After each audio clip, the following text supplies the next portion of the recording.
uma quantidade de lições um pouquinho maior que o habitual, mas eu vou dar a justificativa, tá? Porque como eu fiquei uns dias impossibilitado de trabalhar, então é só uma forma da gente organizar um pouco em relação aos conteúdos que precisam dar em relação ao caderno 1, tá? Então eu vou dar uma quantidade um pouquinho maior que o habitual, mas vocês vão fazendo aos poucos, e não se preocupem se conseguir fazer tudo ou não, tá? É uma forma mais para a gente se organizar, porque como a gente teve essa ausência de dias de aula, então a gente agora precisa criar, né, todo um mini cronograma para adequar os assuntos, né, em relação ao período, né, porque eu acredito que depois que passar esse feriadão que foi antecipado, né, esses decretos municipais aí que foram adiantados, então eu acredito que vocês já vão receber o caderno 2, tá? Então eu estou aqui fazendo um mini cronograma aqui para a gente poder então dar conta, né, mesmo com esses dias aí que teve essa ausência, né, que eu fiquei de repouso e não pude trabalhar com vocês, tá bom? Passado tudo isso, então, vamos então, enquanto vocês colocam na página, eu estou procurando aqui no caderno digital, para facilitar, né, eu gosto muito de usar o caderno digital porque você visualiza aquilo que está sendo dito, e facilita, né, para grifar, ou facilita o próprio entendimento. Tá? Então nós vamos trabalhar aqui mais a história do Brasil, né? A gente vai fazer aqui um recorte sobre a Primeira República, porque esse recorte ele se faz necessário. Vou explicar por quê.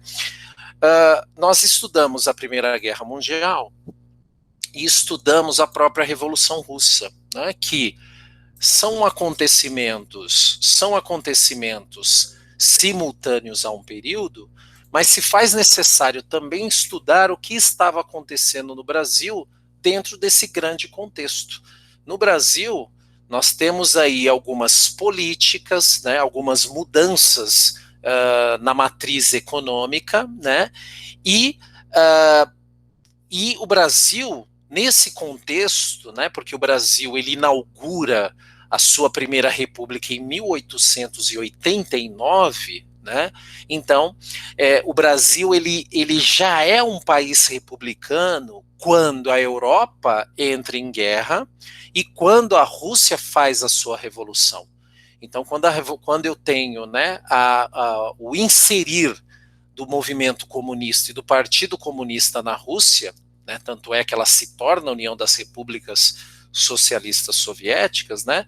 No Brasil, nós temos também algumas coisas acontecendo, né? O Brasil, então, ele deixa a segunda monarquia na figura de Dom Pedro II, e o Brasil, então, portanto, será inserido ou passa a ser uma república. E nós, até hoje, né, nós somos um país republicano, né?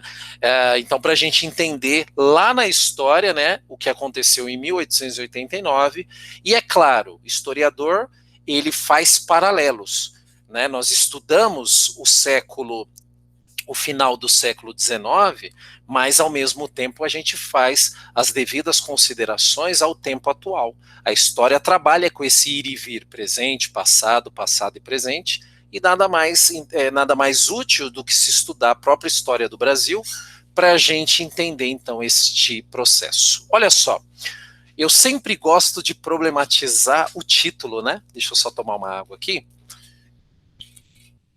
E o título, ele fala o seguinte: a Primeira República no Brasil, nem tão pública, né? Então, há uma provocação aqui na questão das ideias em relação ao título, né? Porque a república, isso é uma palavra grega que tem como significado coisa do povo, ou coisa pública. Então, o que, pelo menos do ponto de vista ideológico, tá? O que a república, ela representa? Ela representa uma participação popular, né? Por isso que na república se vota. Porque, na verdade, a participação popular, é o povo que escolhe quem vai liderar, né? Então, que existe até hoje, né? Ou seja, então, o voto e a importância do voto e a responsabilidade em votar tem muito a ver com essa questão pública de ser o povo, ser as pessoas que escolhem quem vai governar, quem vai, enfim, administrar. Então eu estou falando tudo isso porque é exatamente ao contrário de um regime monárquico, onde o rei ele tem o poder total sobre as pessoas.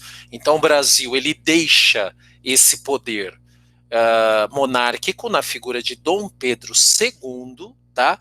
Então o Brasil ele entra na lógica e por que não dizer também que o Brasil ele bebe da fonte, né, da própria Revolução Francesa, porque a Revolução Francesa também já traz as ideias republicanas, ideias essas que será aplicada nos Estados Unidos, né, e que depois, obviamente, é aplicada na França, e que a República ela acaba se espalhando, principalmente para os países ocidentais, tá? Então a gente vai entender um pouco, né, sobre essa questão de República.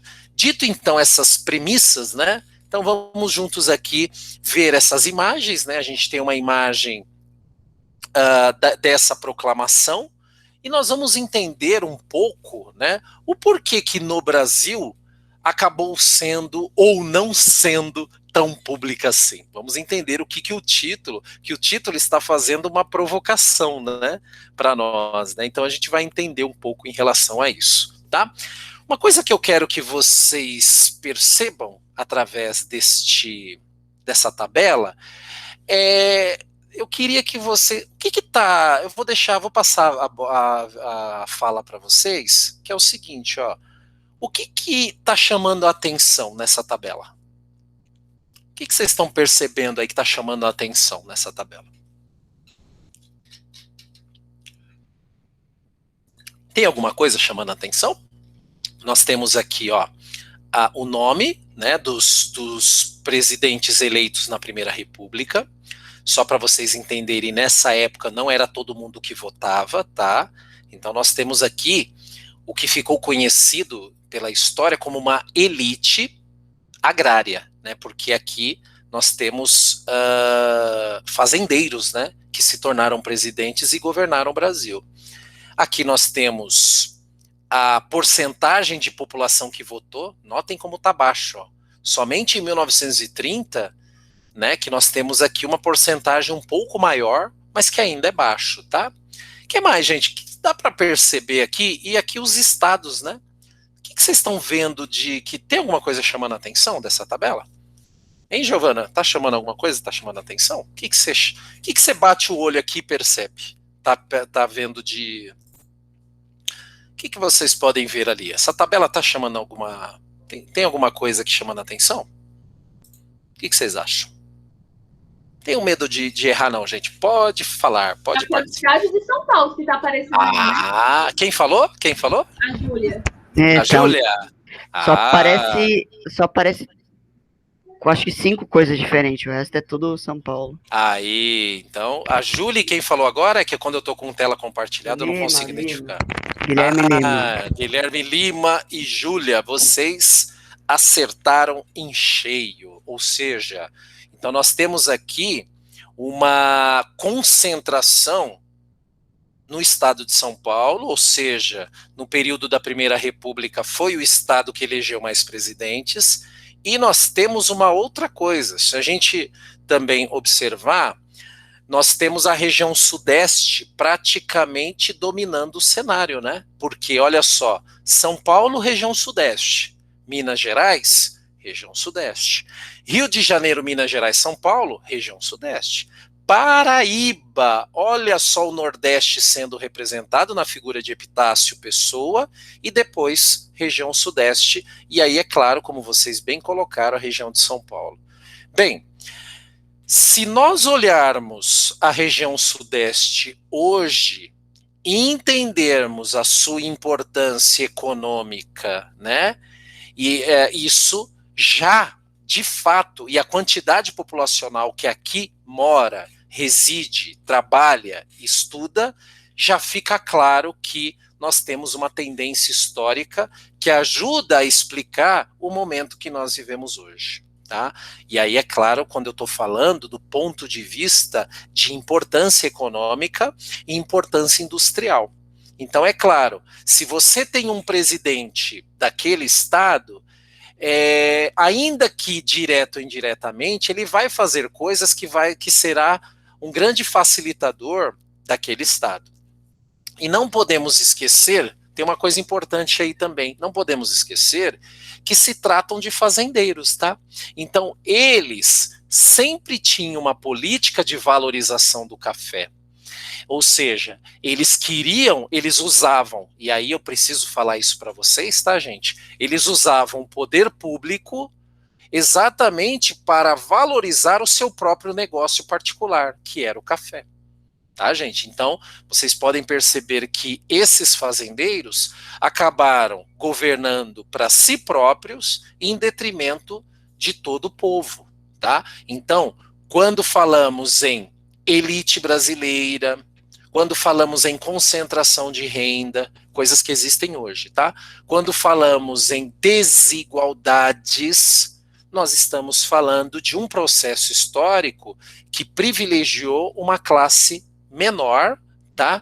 E que, obviamente, eles governavam para si próprios. E a maioria da população ficava meio que a ver navios, tá? É importante estar fazendo esses paralelos, porque a gente tem que entender. A história é uma ciência humana que tem como utilidade fazer você entender o país onde você vive. É importante isso. Por isso que o professor sempre faz esse movimento. Eu acho importante na formação de vocês, né? Porque eu não trabalho só com estudantes, eu também trabalho com cidadãos, tá? Por isso que eu sempre vou dando uma cutucada, vou falando para vocês quais são as relações do presente e do passado por causa disso. Então, na página 179, eu vou pedir para que, por gentileza, vocês grifem aqui algumas partes que a gente vai ler, tá? Só para a gente poder, então, dar continuidade. Ele fala aqui, ó, no final do século XIX, ó, ele traz um nome que eu trouxe para vocês, né? As elites, ou seja, é um grupo privilegiado. As elites cafeeiras, os industriais, as camadas médias urbanas e os militares acreditavam que o regime republicano traria as mudanças de que o Brasil precisava para ingressar em uma nova era de ordem e progresso. Notem que vocês perceberam que esse ordem e progresso ele está em aspas? Vocês perceberam isso? Ó? Ele está em aspas, não está? Porque essa ideia de ordem e progresso, isso vem de uma ideia da sociologia, vem de um positivismo, de que prega a ideia de que para que você tenha progresso, você precisa ter ordem. E isso viabilizava, ou isso tornou, legitimou, eu achei a palavra certa, o fato de você ter tido militares proclamando a República Brasileira. Não é um pouco contraditório militar proclamar a República, que é algo do povo? É meio estranho, porque na verdade deveria ser o povo que deveria lutar para proclamar a sua própria república. Não é verdade? Então, por que eu estou falando isso para vocês? Porque o fato de militares terem feito isso, terem tomado as rédeas de toda essa mudança que está acontecendo, traz um ar um pouco interessante, porque os militares fazem parte de uma classe essa que tem como objetivo maior garantir a segurança nacional, né?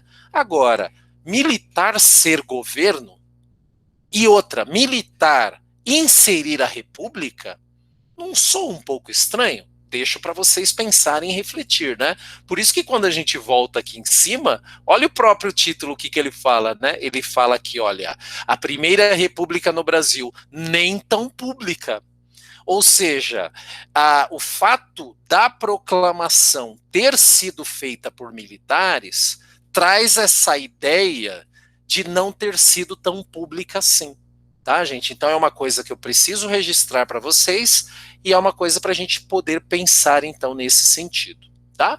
Então, ó, vamos ver aqui, ó, os antecedentes, tá? Vou pedir para vocês grifarem, ó. Como você estudou anteriormente, durante o século XIX, uma série de acontecimentos importantes trouxeram mudanças ao país e desgastes à monarquia. O império passou a ser considerado incapaz de acompanhar o ritmo de modernização do Brasil, provocado em especial pelos recursos da exportação do café. Deixa eu ler todo o parágrafo, que aí fica mais fácil para explicar. A elite cafeicultora, no entanto, considerava que a monarquia impedia sua expansão econômica, inclusive em relação aos poucos investimentos em industrialização. Então, só um minutinho, gente.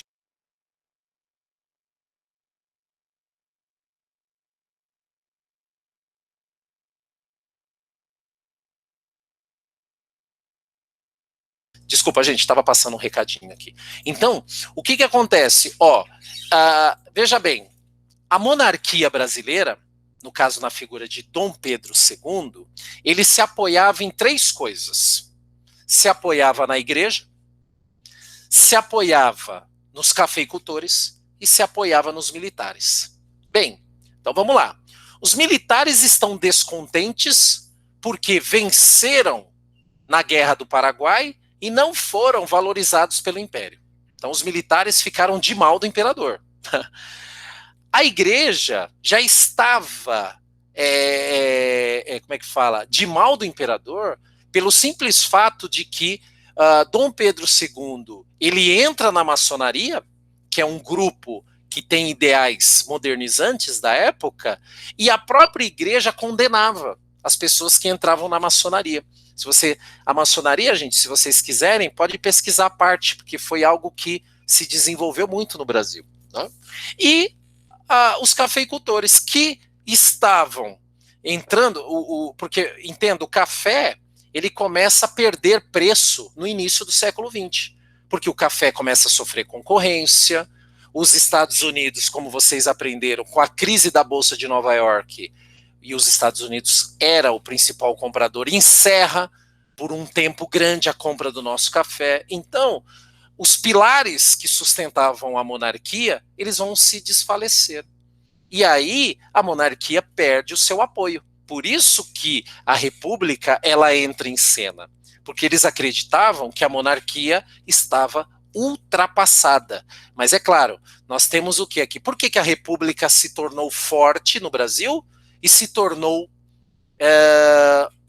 eu vou usar aqui do ponto de vista da mentalidade, as pessoas acreditavam que a república poderia trazer prosperidade ao Brasil. Exatamente por essas coisas que eu acabei de falar para vocês. Né?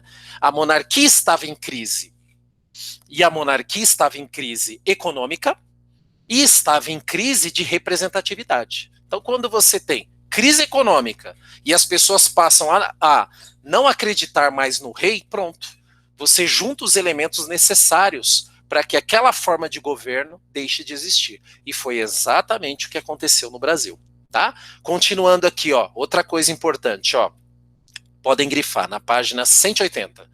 Quando a Lei Áurea foi assinada, os setores agrários que queriam a continuação, né, da escravidão deixaram de apoiar o imperador. Olha lá, ó.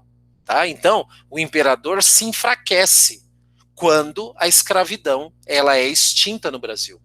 Enquanto o abolicionismo avançava, alguns cafeicultores do oeste paulista substituíram seus escravos por trabalhadores livres, sobretudo imigrantes vindo da Europa e da Ásia. Tá?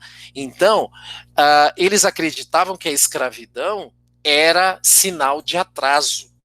Né? Então, nós temos aqui alguns acontecimentos, tá?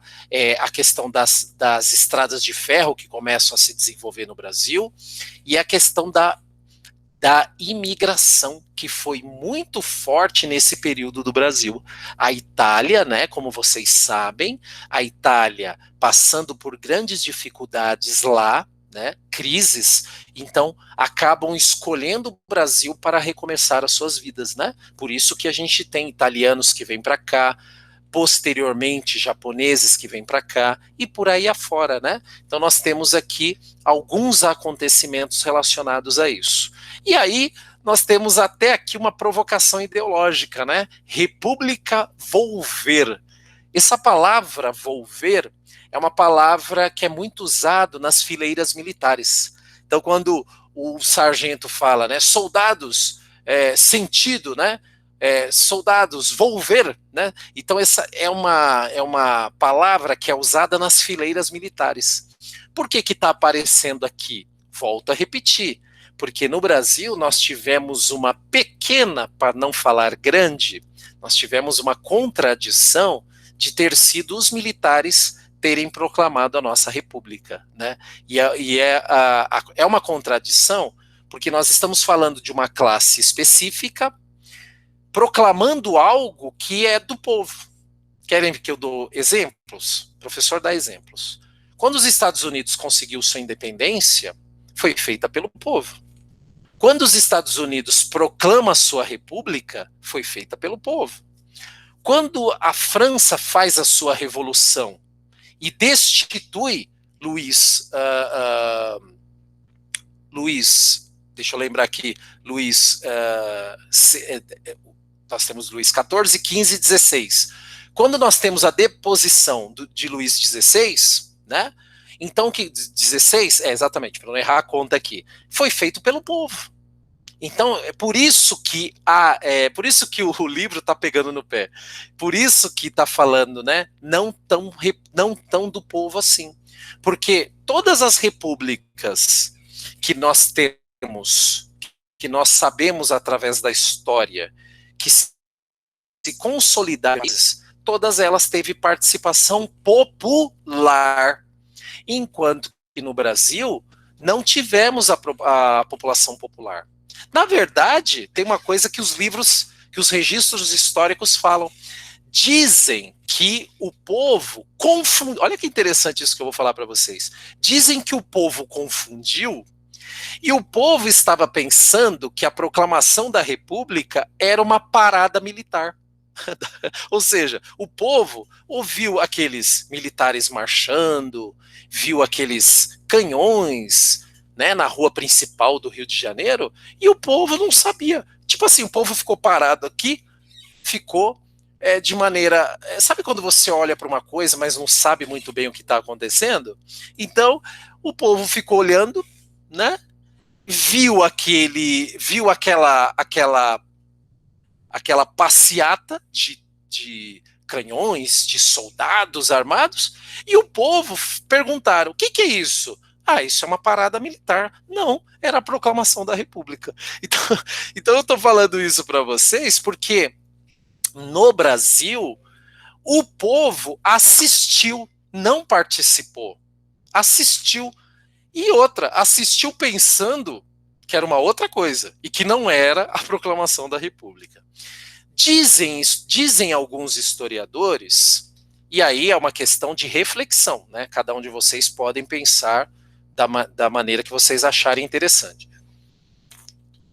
Dizem alguns historiadores que a nossa não participação histórica fez com que a gente, talvez, tá, gente? Porque aí vem com prognóstico, né?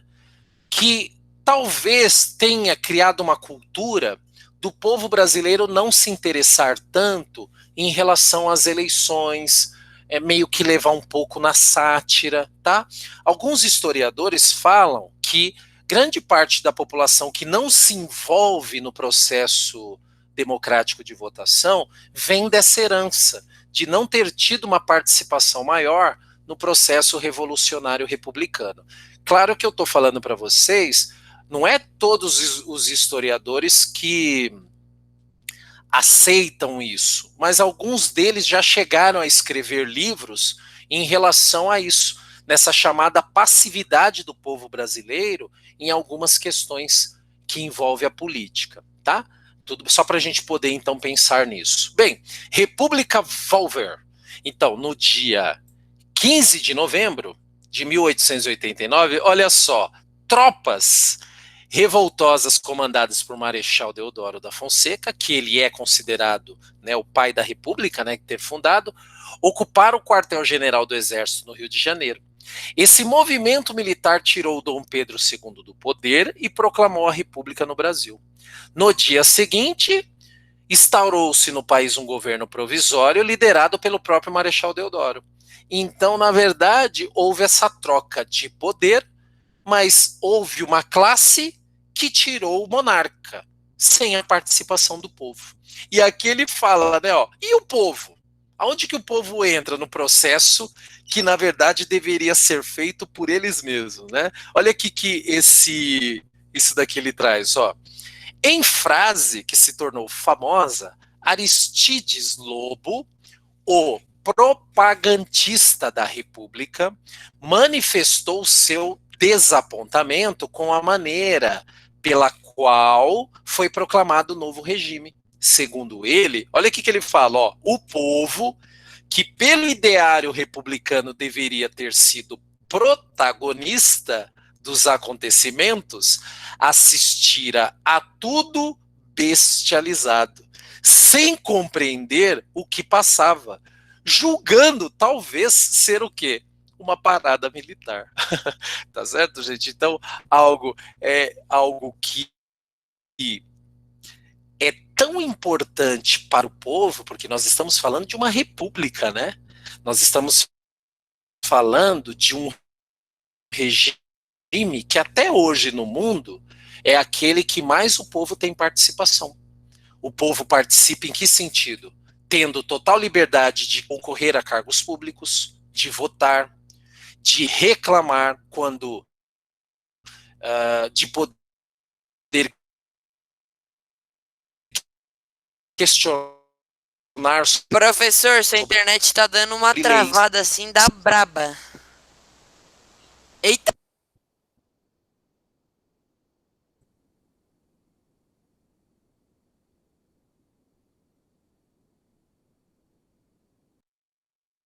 Travou.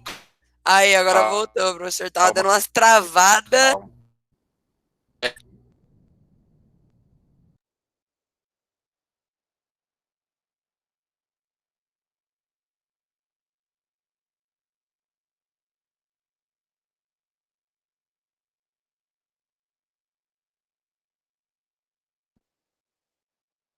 Voltei. Melhorou? Melhorou? Sim? Estão me ouvindo bem?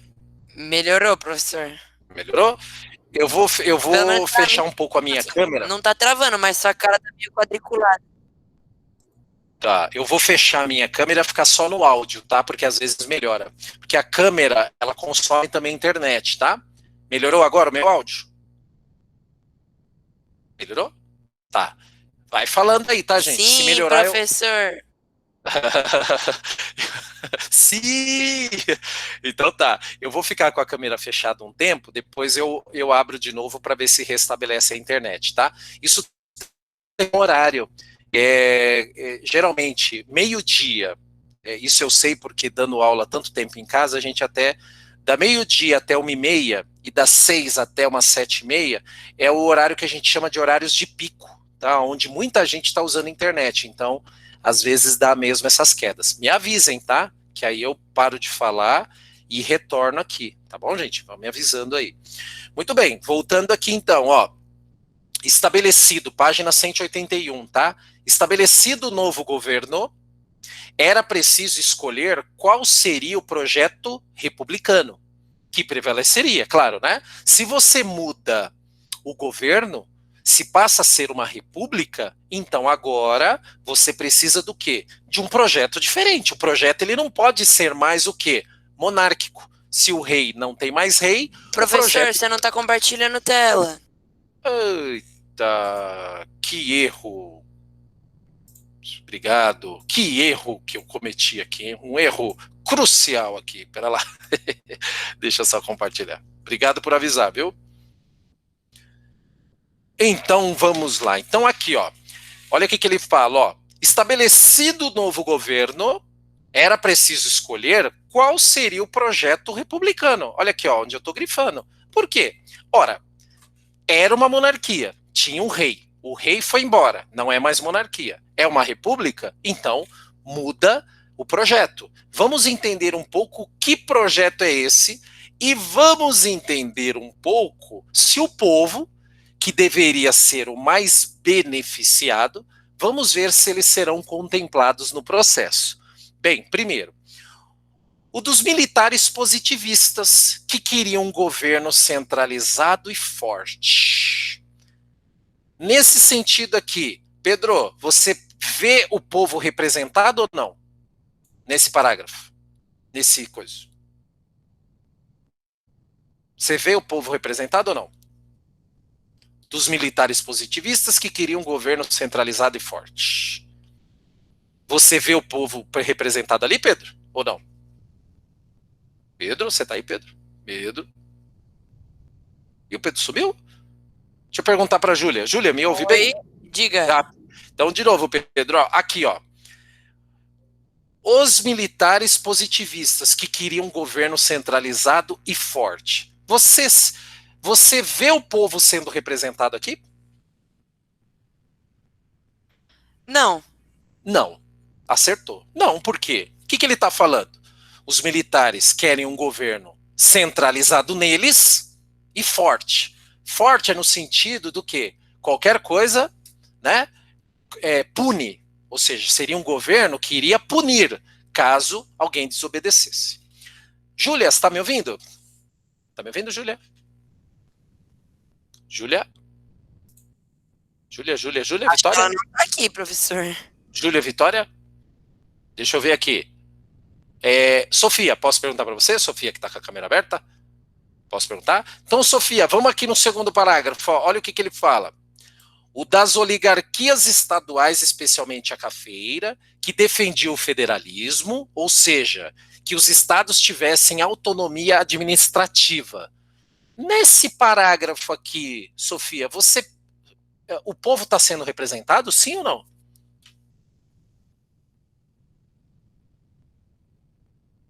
Você sente o povo representado aqui, Sofia? Ou não? Sim ou não? Cadê a Sofia? Sofia sumiu. Sofia, me ajuda. Cadê? A Sofia foi embora. A Sofia... Gente, o pessoal não participa. Vocês têm que participar, gente. Responde você, Pedro. Aqui, ó. No segundo, você sente o povo representado? Tô brincando, tá, gente? Se não quiser falar, não tem problema, não. Esse aqui, Pedro, ó, das oligarquias estaduais, especialmente a cafeira, que defendia o federalismo, ou seja, os estados que tivessem autonomia. Você tá vendo o povo sendo representado aqui? Não. Sim ou não? Não. Acertou de novo. Por quê? Só tá falando das oligarquias. Vamos pro terceiro, Pedro. Me ajuda aí, você que vai terminar. O das camadas médias urbanas e da burguesia industrial, que pretendiam alcançar maiores espaços de participação política. O povo está sendo representado, sim ou não, na sua maioria aqui? Aqui, ó. Está sendo representado ou não? Me ajuda aí, Pedro. Sim ou não? Pedro. Professor, essa eu não sei, mas será, eu chutaria sim. Essa daqui também não. Porque, ó, eu entendi a sua dúvida. Porque nós estamos falando de umas camadas médias, nós estamos falando de uma classe média. E nós estamos falando da burguesia industrial, da classe alta. Então, o povo, quando eu falo povo, nós estamos falando aquelas pessoas mesmo, mais simples, mais humildes, né? Que trabalham muito. Também, olha lá, ó, não está sendo contemplada. Então vamos aqui para o último, Pedro. Ó, fecha com chave de ouro, ó, dos republicanos radicais que defendiam ampla participação popular do novo regime. Então esse daqui estão representando o povo? Não. Sim ou não? Esse aqui, por incrível que pareça, é o único que ainda defende um pouco o povo, porque o que eles estão falando, ó, que eles, esses republicanos mais radicais, eles queriam a participação do povo. Então, olha só, se nós contarmos, nós temos 1, 2, 3, 4 marcadores. Qual foi o único marcador que meio que sem querer apareceu a participação do povo, somente o último, tá? Então o professor fez essa interação com vocês, por quê? Para vocês entenderem que foi uma república, mas ela não foi para todo mundo, tá? Ou seja, foi uma república que acabou beneficiando somente uma classe, tá? Então, mas fique em paz, tá? Quem quiser participar. A Sofia pôs aqui, a Sofia pôs aqui agora. Mas, ó, não fiquem, o professor chama, mas se não quiser participar, não tem problema não, tá? Se sintam à vontade, tá? É que é uma forma da gente interagir, né? De fazer perguntas.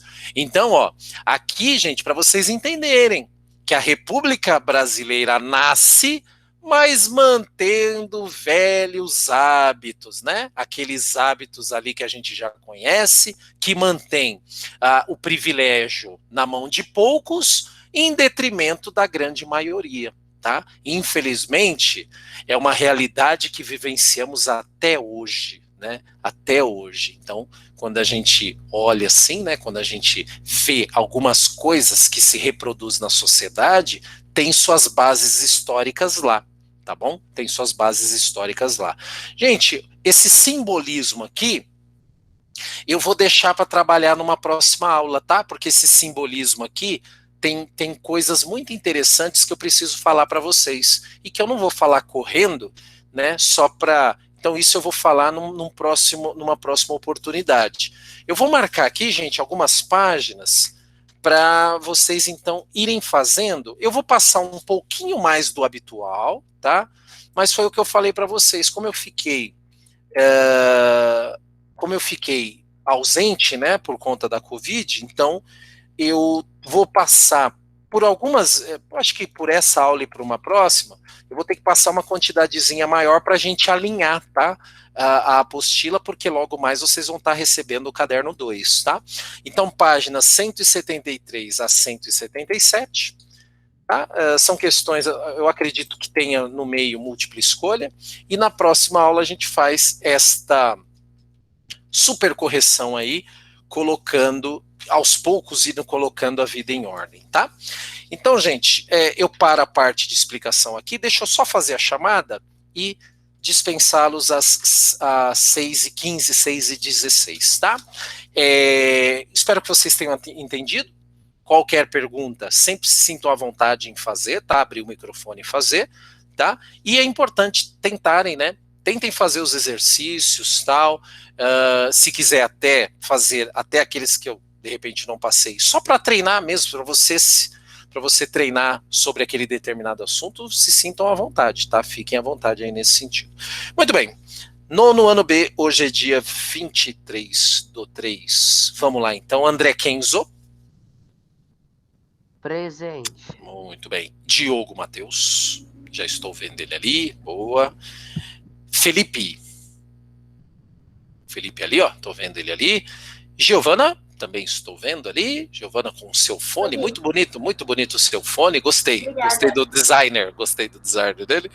Mariana Stankiewicz. Stankiewicz não, né? Mariana tá aí? Não. Guilherme Baldissera. Presente. Guilherme de Oliveira.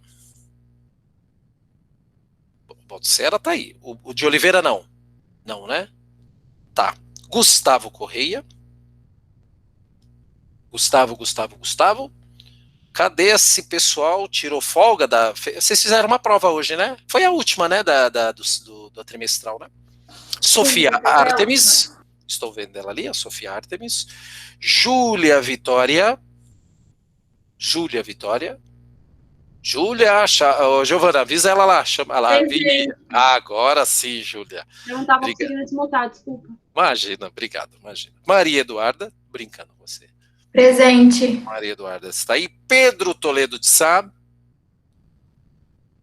Presente. Aí, Pedro. Esther Pereira do Nascimento.